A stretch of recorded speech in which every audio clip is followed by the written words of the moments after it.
আজকে আমি চিংড়ি মাছ দিয়ে পটল রান্না করব। আর সেজন্য দেখেন এখানে প্রথমে একটা ফ্রাই প্যান নিয়েছি, তার ভিতরে 1 চামচ রসুন বাটা, 1.5 চামচ পেঁয়াজ বাটা আর 1 চামচ আদা বাটা দিয়েছি, আর তার সাথে 3টি চেরা কাঁচামরিচ দিয়েছি। এখন ভালো করে তেলের সাথে নেড়েচেড়ে ভেজে নিচ্ছি। এই যে দেখেন খুব সুন্দর করে তেলের সাথে নেড়েচেড়ে ভেজে একেবারে কাঁচা গন্ধটা দূর করে নিতে হবে। তারপর এখানে আস্তে আস্তে আমি অন্য সব কিছু অ্যাড করব। এখানে চিংড়ি মাছ দিয়ে দিলাম, চিংড়ি মাছটাকে দিয়ে ভালো করে একটু নেড়েচেড়ে ভেজে নিচ্ছি।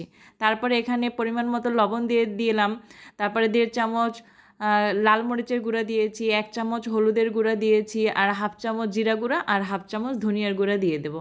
তারপরে খুব সুন্দর করে তেলের ভিতরে এই মশলাটাকে নেড়েচেড়ে ভেজে নিতে হবে। মশলাটাকে খুব ভালোভাবে কষানোর জন্য এখানে আমি আরেকটু পানি দিয়ে দেব। এই যে আরেকটু পানি দিয়ে মশলাটাকে খুব ভালোভাবে কষিয়ে নিচ্ছি। তো খুব ভালোভাবে মশলাটাকে কষিয়ে নিয়েছি। এখন এখানে আমি পটলগুলো দিয়ে দেব। পটলগুলোকে দেখেন আমি কিভাবে কেটেছি, লম্বা লম্বা করে পাতলা পাতলা করে কেটেছি। এখন এই পটলগুলোকে দেওয়ার পরে আমি ভালোভাবে মশলাগুলোর সাথে মিশিয়ে নিচ্ছি। তারপর রান্না করার জন্য এখানে পরিমাণ মতো পানি দিয়ে দেব। আর পরিমাণ মতো পানি দিয়ে আমি ঢাকনা দিয়ে এটাকে ঢেকে ঢেকে রান্না করব। দেখতে পাচ্ছেন আমি কিন্তু ভালো করে নেড়েচেড়ে মিশিয়ে নিচ্ছি। এই যে পটল কিন্তু অনেক ভালো একটা সবজি, আমার কাছে পটল তরকারিটা অনেক ভালো লাগে। এই যে দেখেন এবার পানি দিয়ে দিচ্ছি পরিমাণ মতো, আর পানি দেওয়ার পরে আমি এই রান্নাটাকে ঢাকনা দিয়ে ঢেকে ঢেকে রান্না করে নেব। এই যে দেখেন পানি দিয়ে দিচ্ছি, পানি দেওয়ার পরে এটাকে ঢাকনা দিয়ে ঢেকে দেব। চিংড়ি মাছ দিয়ে পটল রান্না করলে ভালো লাগে। পটল কিন্তু বিভিন্নভাবে খাওয়া যায়। তো আজকে আমি এটাকে একটু হালকা ঝোলঝোল রেখে রান্না করব, মানে ঝোলটা একেবারেও শুকিয়ে ফেলবো না, আর বেশি ঝোলও থাকবে না, মাখা মাখা থাকবে। ঢাকনা দিয়ে একটু পরপর আমি নেড়ে দিচ্ছি। ঢাকনাটা খুলে একটু পরপর নেড়ে চেড়ে দিতে হবে। এই যে দেখেন ঝোলটা কিন্তু অনেকটা টেনে এসেছে। আর এই পর্যায়ে আমি এখানে ধনিয়া পাতা দিয়ে দেব। ঢাকনা দিয়ে আবার একটু ঢেকে দিলাম, ততক্ষণ আমি ধনিয়া পাতা কেটে নিচ্ছি।